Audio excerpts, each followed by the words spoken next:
Hey everybody, how you doing? I'm just chatting while Kyle is getting ready for the chat. I'm wearing my mask because we're in the same room. I hope everybody is doing well. Happy Friday to you all. Excited about this video because Kyle has this super awesome trumpet with now a third bell.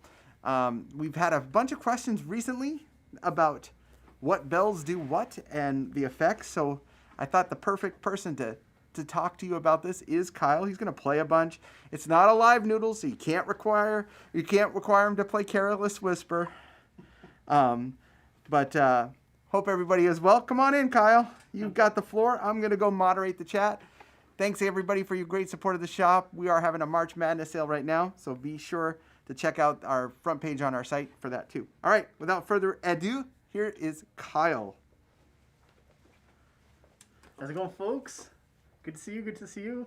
Good to be back here on one of the ACB live streams. I'm grabbing this off now that Trent has left the room. There we go. So good to see you. Are you discussing? Yes, of course. So Jim, that's a very good question. Bell thickness is a very important part, and we get that question a lot in the shop. And I actually have 3 different bells here. The one that I primarily use is this one, which is the A1 Bell, which I lovingly call the money bell because this is the horn that I make the most money on, or the bell that I make the most money on. So this is the standard bell that comes on like the A1 Trumpet. This one actually is a bit thinner than the one on the standard selected model A1, which is, I believe, 5.0. This one is a 45 gauge, or 0.45 gauge, so it is a bit lighter. So as you were saying, Jim, your question about bell thickness is awesome. In general, and this, mind you, this is different for everyone, because everyone's body is different, everyone's playing is different. But for me, if I have a lighter weight bell, it tends to have a little bit of a faster response from when you start the note and when it comes out the other end of the bell. And it does lack a little bit of the core sound that you get from something thicker. So it's kind of like you have to find that balance on what are you looking for, you know? Are you using the horn mainly for small group jazz? Or are you using it for pop gigs or funk gigs or something? So the bell thickness does play some part in that. But again, as we like to say in the shop, everything affects everything.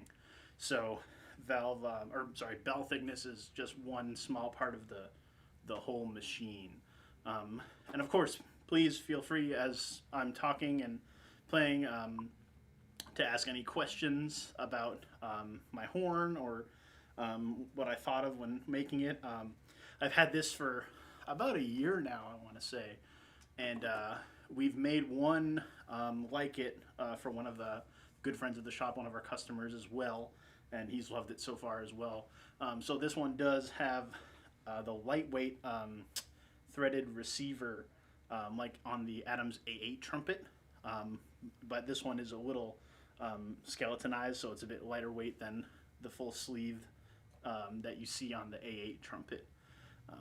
And the only other horn I know of that they've made with this on it is, again, for the other customer we had, and for Christian Scott's trumpet, one of his trumpets. He has a few.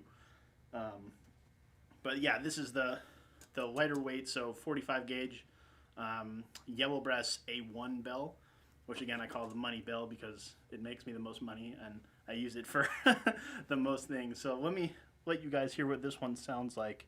I can turn my mic levels down a bit for you.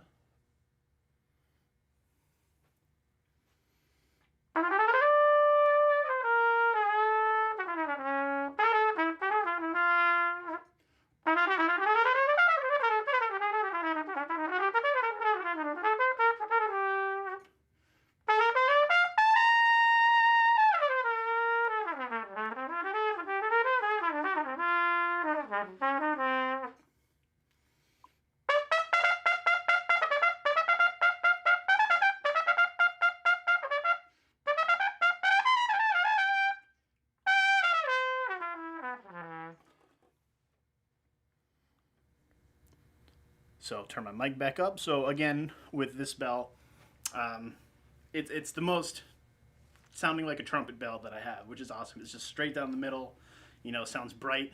It's made of yellow brass, which again is the most common metal that you'll see on most American-made trumpets anyway. I know in Europe they like to use gold brass a lot. What's up? Nice to see you guys. Nice to see you guys. Again, if you have any questions, feel free to ask. A9 with 55-inch or 55 gauge bell for small group. Yeah, I mean, again, it's all about player preference. So if you have a 55 gauge bell, what that'll give you a really nice core sound to the trumpet. So again, on the A9, that would be a really cool choice if you're looking for something that's like a bit darker and has a little bit more centered sound to it, rather than like, say you have an A9 and you put a 4.0 gauge or something on it. And that's one thing that we like to do at the shop, is why Adams has the selected model series versus the custom series. And what the selected model series is the most player preferred configuration of that instrument.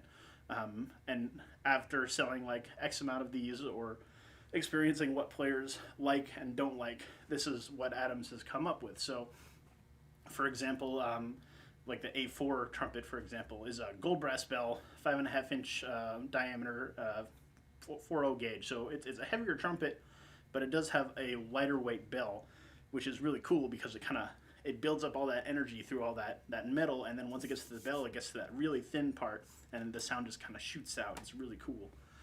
So there's a lot of design aspects and thought that go into designing each one of these small components of the instrument.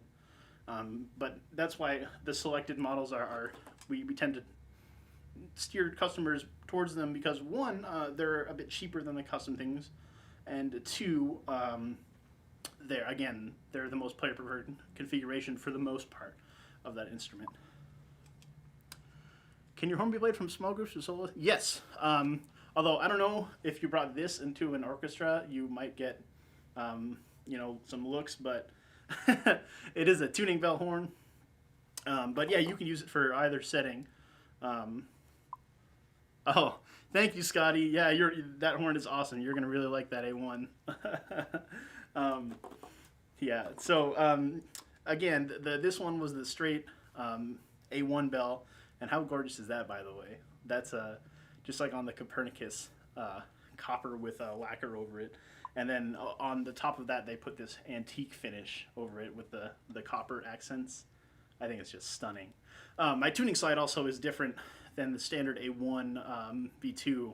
This one is made of sterling silver instead of yellow brass, which to me gives it a little bit more resistance, which I do kind of like in this horn in particular, because without the bracings here, it gets a little more floppy than if you had those Z bracings like on the standard horn. So I like to add a little bit more stability to it. And I had actually come from playing the Yamaha Bobby Shoe, the new one, which is an awesome trumpet as well. And that one had no brace either. So moving on from this one, again, this one's probably my favorite bell, the one I'm playing the most. And that just looks hilarious, by the way, with no bell on. So this next one is was made on the A10 Bell mandrel, and it is made of pure sterling silver. So again, it's not plated silver; it's 100% silver. And one thing to remember when you have these tunable bell horns is to always tighten all your screws down when you take the bell off, because if you don't, you could lose them, like behind your couch or something, and that would be not fun. So again, this one is also a larger diameter. So before, where you saw this one, this is the standard A1 bell, and this is the A10 bell with a larger diameter. It's not quite 5.5 inches, but it's close. It's just a tad under, because with the A10 mandrel, this is as big as they could spin it without it actually flying off the mandrel and doing damage and not be good. But this one is also the same thickness as the last bell, which is a 45 gauge.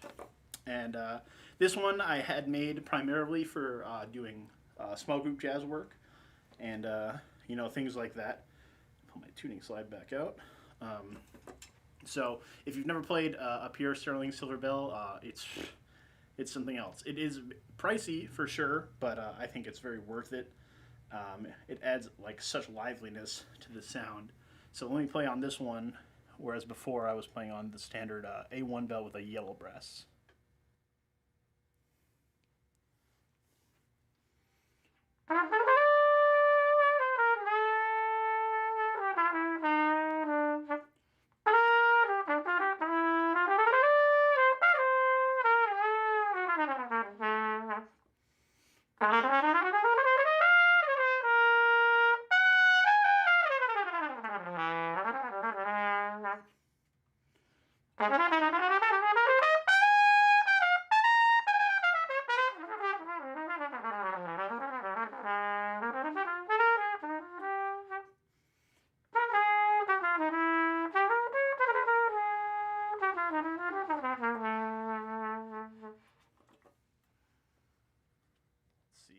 Turn my levels back up. So, as you could hear there, move this around. Cool. This bell is a bit darker sounding than the A1 bell for sure. A little less trumpety than the other one, but that's something that I like when I'm trying to play some small group stuff or solo work, things like that. Thank you, Jonathan. So yeah, the difference is, what do you guys hear from behind the bell? Because I'm from my end, it's much different from what you guys hear for sure.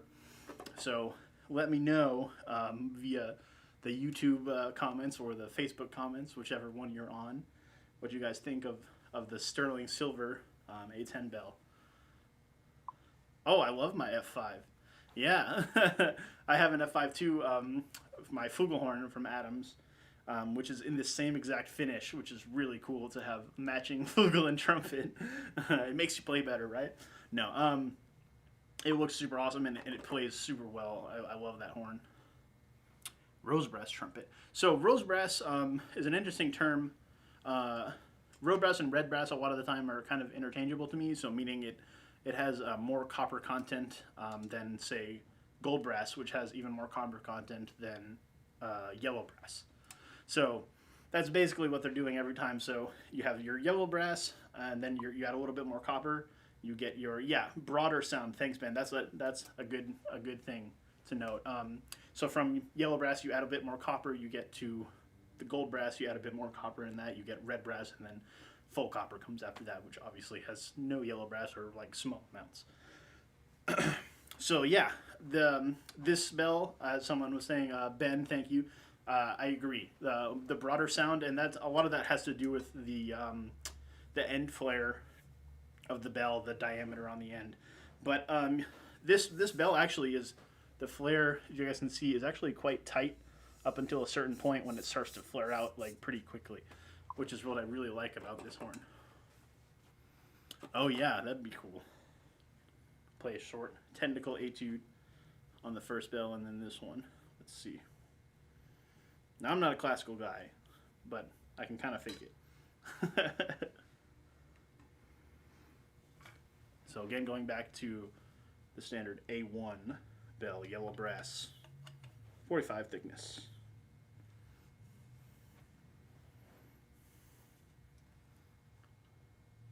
Okay, let me change my mic levels.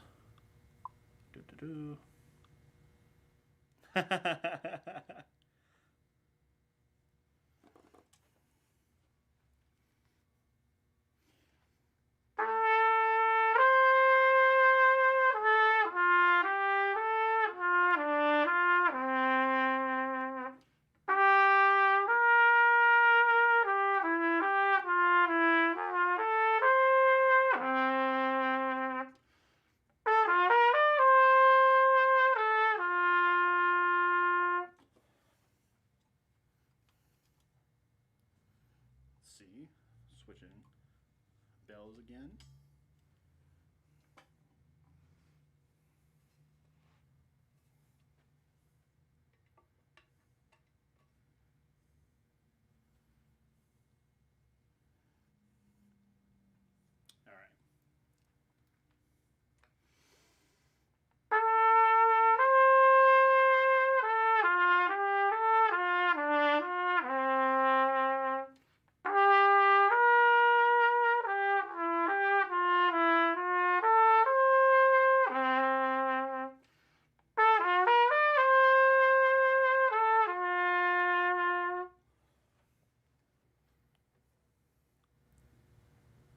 there.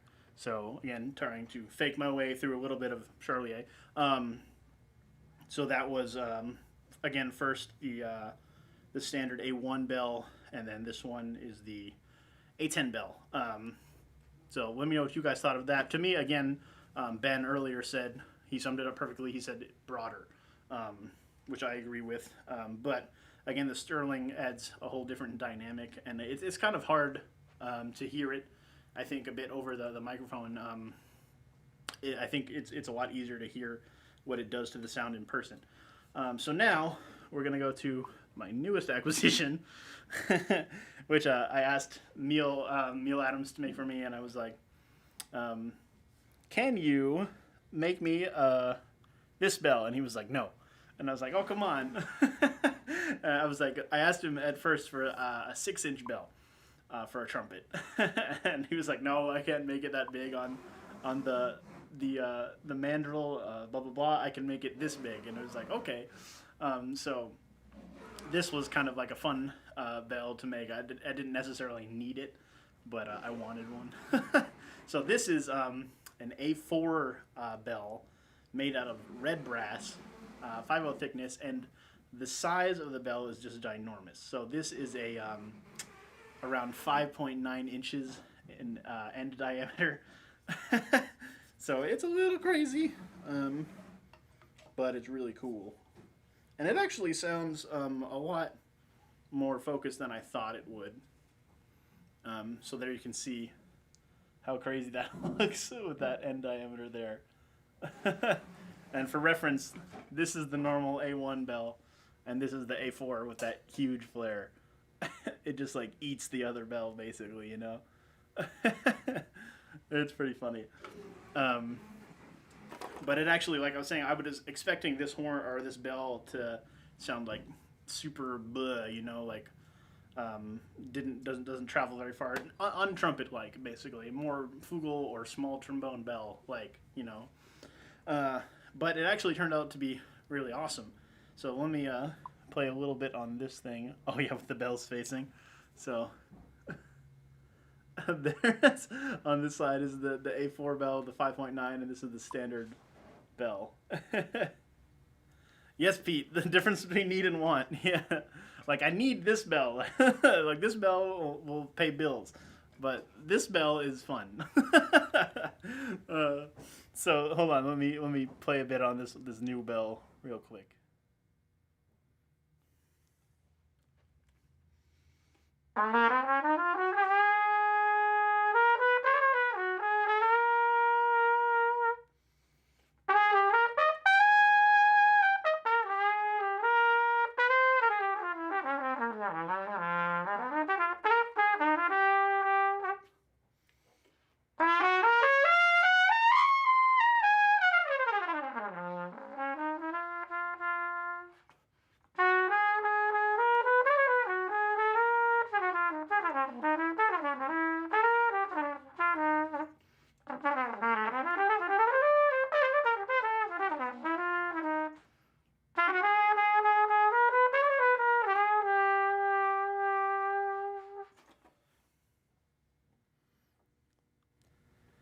So I don't know if you could hear there, but you can actually like push this bell and it sounds like pretty great up in the upper register too.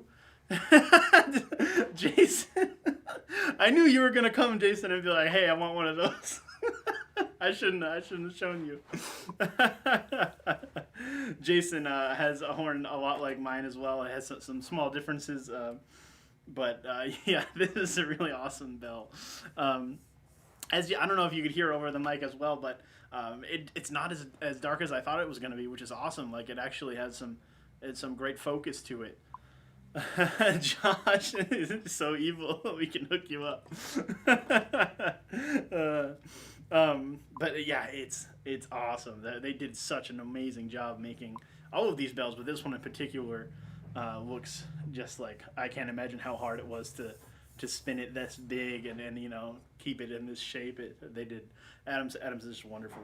And the cool thing is Armand, the guy that made my horn will always like text me every once in a while and be like, "Hey man, how's the horn?" And the other day he was like, "Oh, how's the new bell?" Like it was really cool. He's like, "I want to hear how it sounds," because they're all curious over there. A lot of them are musicians as well, and he's like, "Oh man," he's like, "Oh, I'm curious how this sounds on your A1." But I'm super happy with it. It's pretty ridiculous, but it's also like a great player.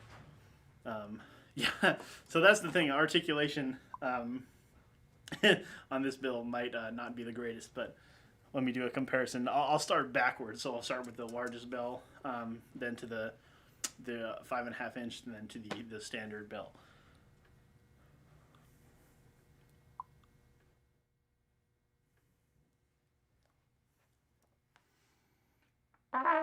Ooh, okay.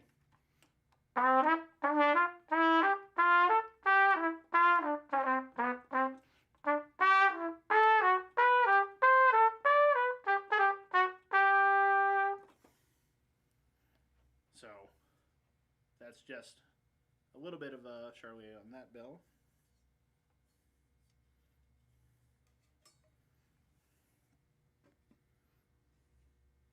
So then to A10 Bell.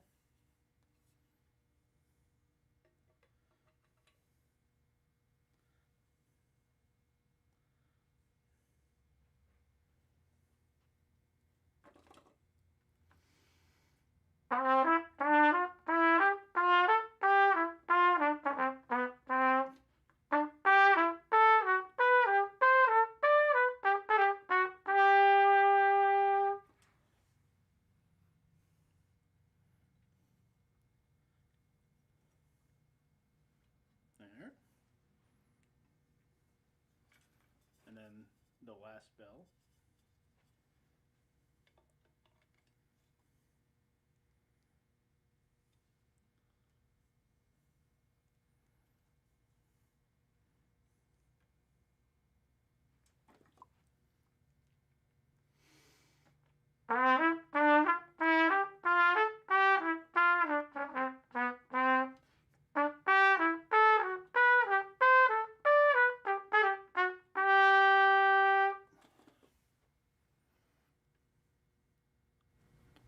So there's a little bit of articulation there. Actually, to me, there the Sterling Bell felt the best, but it does vary for me day by day. Um, but this is again, I call this the money bell because this one I play the most and I get the most work on. Yes, if you guys have any questions, again, post them here. This is a really cool opportunity we thought to make a video because we had actually had the selected A1 V2 in stock, and then we had a custom gold brass one in stock, and we were going to do some comparison videos between the two, but the gold brass one sold almost immediately before we could get a chance to do it, which is awesome. No complaints from us, but in this way we can show you the difference between them. That's the only bell material that I don't have is gold brass. But I love the three that I have. I don't need another one. At least that's what I'm going to tell myself. But yeah, for me, this horn is really awesome to get used to. Again, since it's a tunable bell horn, it has the lack of bracings there. So it is a little bit floppier than your standard. And by floppy, we mean like it might not slot as well as like your standard construction. Yeah, the Sterling Bell is awesome. Thanks, Jason. I bet yours sounds great too. So I think a part of that alleviates a lot of that floppiness in this horn is that integrated mouthpiece, which adds a little bigger slots to every note, so it's a little easier to get around. So that's what I primarily wanted when making this horn, because I played some tunable bell horns in the past, and yeah, they do have that problem sometimes. Where Shilky, for example, with theirs, they make a brace that's movable, so they can just adjust it, and then if they want to change the bell out or whatever, they can change the brace.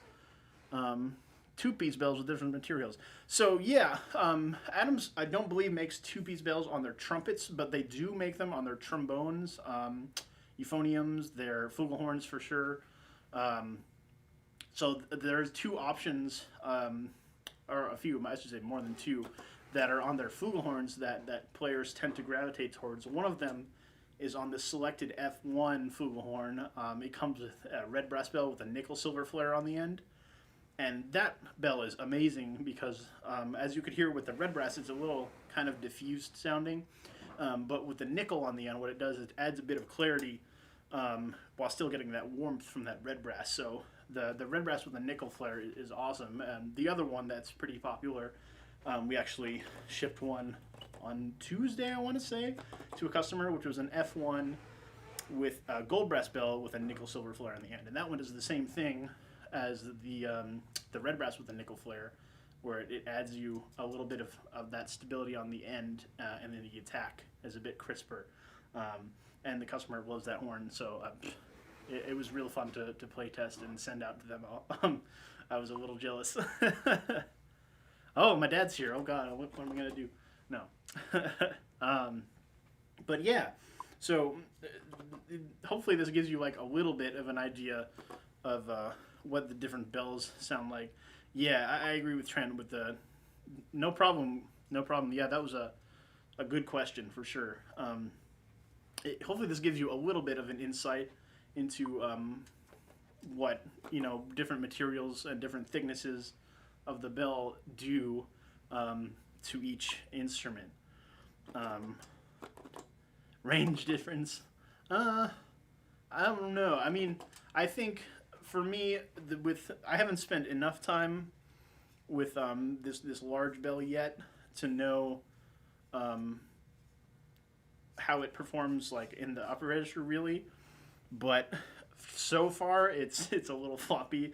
The slotting is kind of weird. It's something I would have to get used to. But for this bell, it's pretty good for me. This is let me see if I can lower the mic real quick.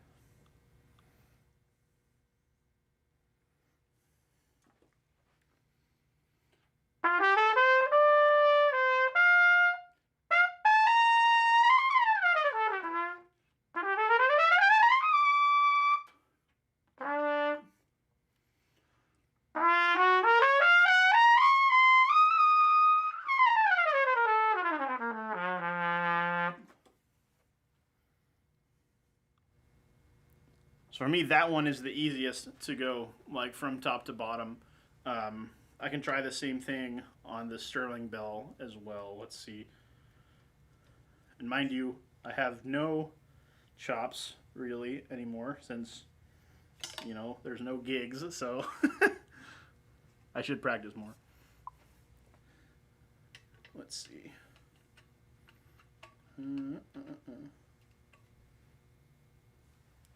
So this is the Sterling bell on the A10, and I'll do it on the red brass as well. Cool. Just the mic.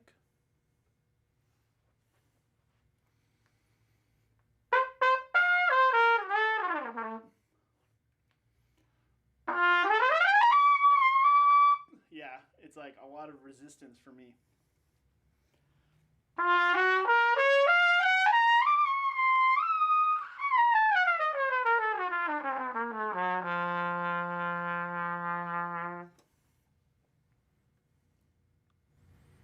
So yeah, I don't know. Part of this might, like a large part of this might also be me, but for me, it feels like there's a lot more resistance with this bell going up there, and then we'll try the big guy next. Doo-doo-doo.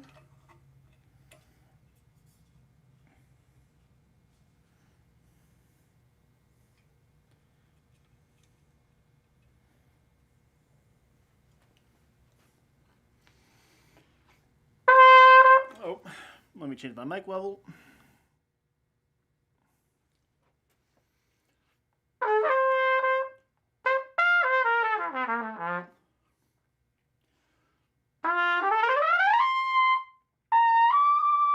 Whoa, okay.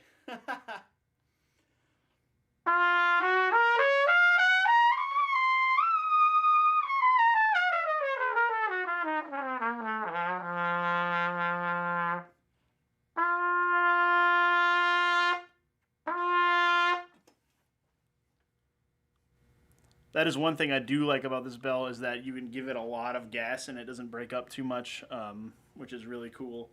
But yeah, for me, it's still the easiest bell to play is the standard A1 and yellow brass.